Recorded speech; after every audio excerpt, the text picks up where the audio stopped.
गरीब माँ और 5 बेटियों का गाजर घर। बाबूजी, रोटी बना दी है, खा लीजिएगा, मैं खेत पर जा रही हूँ। तभी खटिये पर से बूढ़ा रामा खांसते हुए बोला, अरे बहू, ये ले, मेरी शॉल लेती जा, बाहर बड़ी ठंड पड़ रही है। नहीं बाबूजी, इसकी जरूरत आपको ज्यादा है, क्योंकि घर में ओढ़ने को एक भी कंबल नहीं। माँ, आज हम तीनों भी आपके साथ चलेंगे खेत पर। पर बच्चों, तुम्हारे पास स्वेटर भी नहीं, सर्दी लग जाएगी। माँ, जल्दी तो आपको गुलिया दीदी और तानी दीदी को भी लगेगी। अगर हम जब एक साथ मिलकर खेत पर काम करेंगे तो ज्यादा पैसे आएंगे और फिर हम कंबल खरीद लेंगे।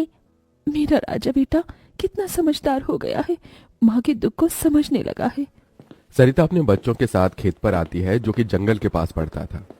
बच्चों, हमें आज के आज खेत जोतकर गाजर की फसल बोनी है। सरिता की चारों बिटिया और राजा भी कड़ी मेहनत से बंजर खेत को जोतते हैं और फिर सब मिलकर खेती करते हैं। दिन बीतते हैं। एक रोज जब सरिता घर आती है तो वो अपने पति को घर में जुआ खेलते देखती है। अरे बिरजू, भूख लगी है। ये ले, दारू 2 घूंट मार ले। अरे खाली दारू, इसके साथ कुछ चखना मिल जाता तो मजा आ जाता। अरे देख बिरजू, तेरी लुगाई आ गई। बिरजू को घर में जुआ खेलते देखकर सरिता बौखला कर बोली, अजी, तुमको शर्म नहीं आती?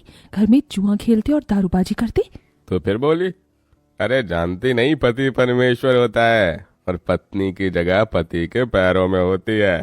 चल जल्दी से मेरे लिए अंडा ऑमलेट बना और गरम रोटी भी। तुम्हें अब मुफ्त का खिलाने को राशन नहीं मेरे पास।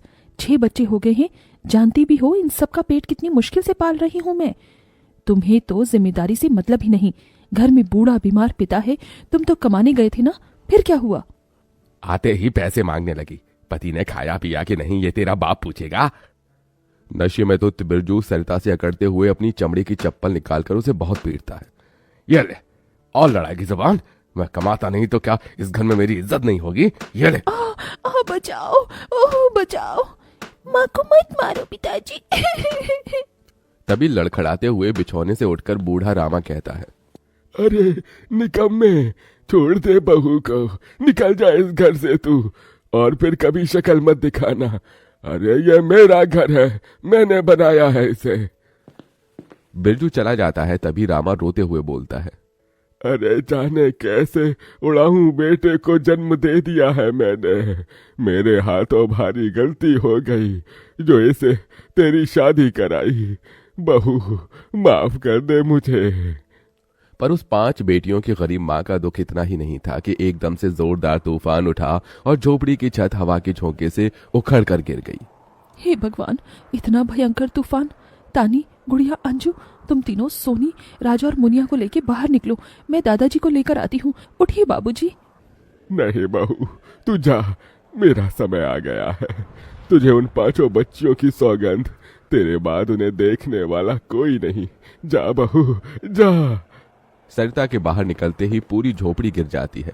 सरिता छाती पीट पीट कर रोने लगती है। बाबूजी! अरे कैसा निर्दयी है रे तू ऊपर वाले! क्या मिला आखिर, क्या मिला तुझे मेरा घर उजाड़ कर?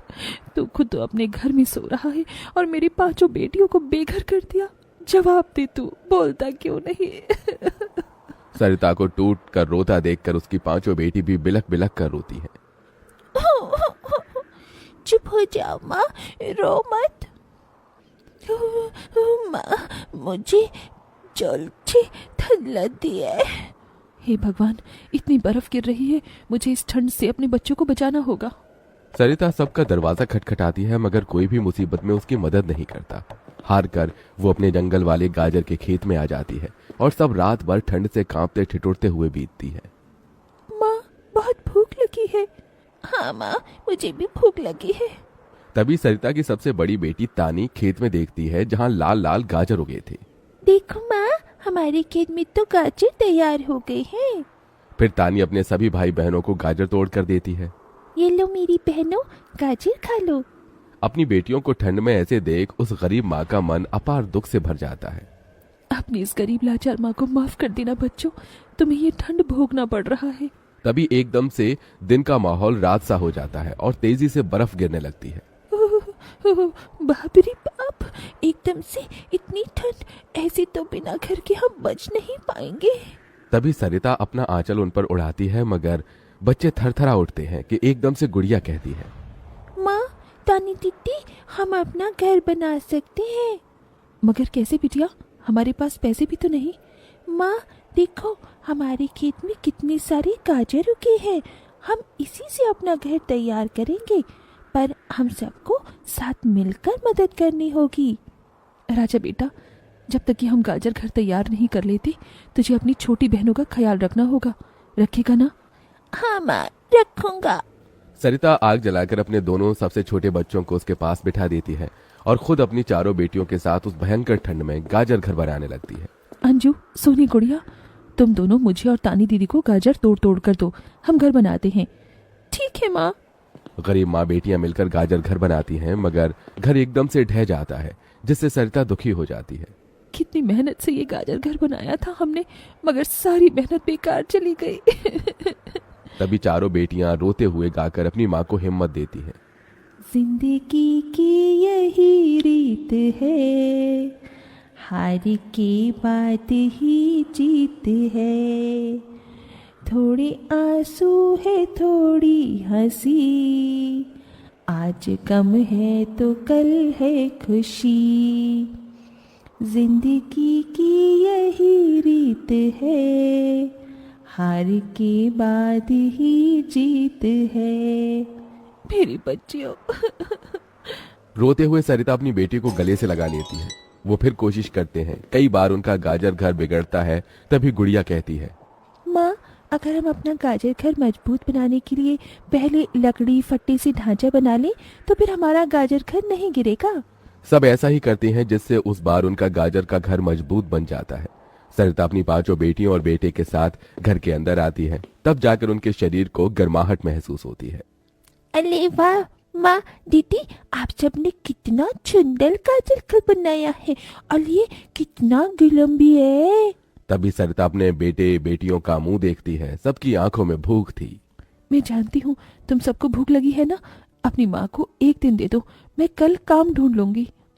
ठीक है, आज हम ये गाजर खाकर सो लेंगे। आप भी खा लो ना माँ, आपने 2 दिन से कुछ नहीं खाया।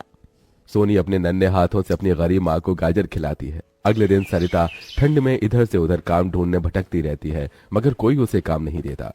इधर अब उसके खेत के गाजर भी खत्म हो गए थे, जिससे उसकी बेटियां भूखी थी और उसकी दुधमुही बेटी भूख से रोई जा रही थी। माँ, मुन्ना को भूख लगी है, उसे खाना चाहिए। छोटे बच्चे खाना नहीं खाते राजा, इसे दूध पीना है। हे बसुरी बजैया, एक माँ की ममता की इतनी भी परीक्षा मत लो कि वो अपने बच्चे को दूध भी ना पिला सके। तभी सरिता को द्वार पर एक गाय के रंभाने की आवाज सुनाई दी। माँ, लगता है बाहर गाय आई है। सरिता अपनी बेटियों के साथ बाहर आकर देखती है तो गाय के थन से दूध की धारा बहे जा रही थी। इस गाय के थन में कितना दूध गिर रहा है। सरिता गाय का गर्म दूध अपनी बेटी को पिलाती है। तभी गाय उसके खेत में जाकर गोबर कर देती है, जिससे एकदम से जादू होता है और खेत लाल चमकदार गाजर से भर जाता है। माँ, ये तो कोई जादुई गाय लगती है। देखो, हमारे खेत में कितने गाजर हो गए। हाँ गुड़िया, मैं जादुई गाय हूँ। मुझे वरदान प्राप्त है, जिस भी बंजर खेत में मैं गोबर करूंगी वो फसल से भर जाएगी। मैं इससे पहले भी तुम्हारे खेत में आई थी। इसका मतलब गौ माता, आपकी वजह से उस वक्त भी मुझ गरीब के बंजर खेत में गाजर उगी थी। आपका कोटि कोटि धन्यवाद गौ माता। माँ, तुम काम ढूंढ रही थी ना, अब मैं ढूंढना। तुम तो कितना अच्छा गाजर का हलवा बनाती हो, और गाय के दूध से खोया, घी, दूध सब बनता है। तुम हलवा बनाकर बेचो। सरिता उस गाय के दूध से घी खोया तैयार कर लेती है और गाजर का हलवा बनाकर बेचने लगती है, जो कि लोगों को खाने में स्वादिष्ट लगता है। उसकी अच्छी कमाई होती है, जिससे उसकी आर्थिक स्थिति ठीक हो जाती है और वो गाय उसके गाजर घर के बाहर बंधी खेत के गाजर और घर दोनों की पहरेदारी दिया करती।